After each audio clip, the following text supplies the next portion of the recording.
आध्यात्मिक परंपरा सांस्कृतिक गौरवर चिरंतन प्रतीक हेले महाप्रभु श्री जगन्नाथ। तांको पवित्र रथ यात्रा केवल एक पर्व नुहे बरम एक भक्ति प्रेम समानता मानवता और विश्व भ्रातृत्वर एक अद्वितीय महापर्व। ए दिव्य अवस्था जाति धर्म वर्ण संप्रदायर समस्त भेदभाव दूर होई भक्त माने एकत्रित होई महाप्रभु दर्शन लाभ करती। रथारूढ़ महाप्रभु श्री जगन्नाथ प्रभु बलभद्र देवी सुभद्रा दिव्य रूपर दर्शन भक्तों हृदय में अपार आनंद आत्मिक शांति और नूतन आशार संचार करे। महाप्रभु रथ आगक बढ़िबा सहित कोटि कोटि भक्तों विश्वास श्रद्धा और भक्ति मध्य आहुरी दृढ़ होई उठे। कालिया शांतों असीम करुणा आशीर्वाद समस्त जीवन में सुख शांति समृद्धि सुस्वास्थ्य मंगल भरी देउ। प्रत्येक परिवार सुखी प्रत्येक हृदय रे प्रेम और भक्तिर दीप प्रज्वलित हेउ।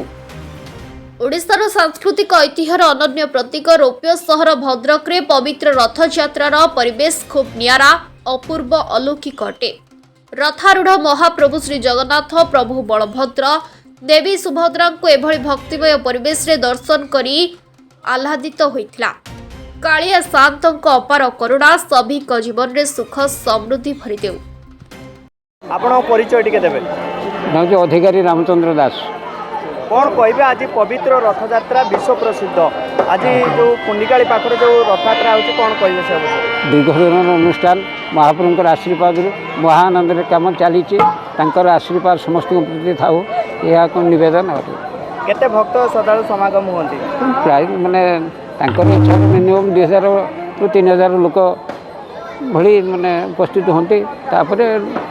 आज ठाकुरंकर कौन नीतिकांति थिला सकाल मंगल आरती होता गोपाल बल्ल भोग होती ठाकुरंकर वेशभूषा मुकुट बंधा अन्य सब कम सब नीतिकांति आसीथिबा समस्त भक्त श्रद्धालु मानकु कौन कहबे समस्त सदैच्छा जगन्नाथ महाप्रभु पूरण करूँ समस्त सुखरे रुहतु शांति रुहतु शस्य समाला हो या निवेदन आशीर्वाद।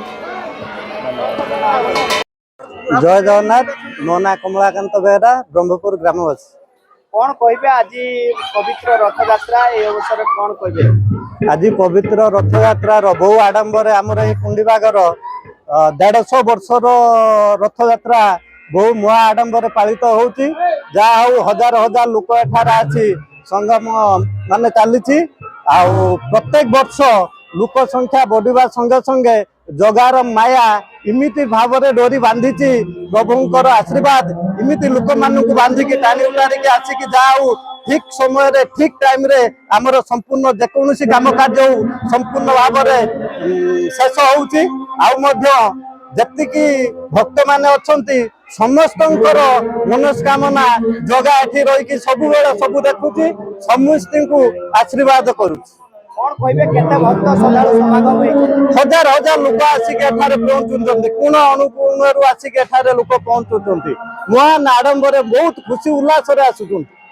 कौन कहबे जहा मानसिक रखंती ता पूर्ण हुए जहा मानसिक रखंती जहा हो जगार आशीर्वाद रु समस्तिंकर मानस जतिकी पूरण होउची आ मध्य सेही मानस को पूरण करने को भक्त मैंने एठार आसी रथ आग दिन ठार आसिक एठार आयोजन समस्त कार्यक्रम रे भाग नि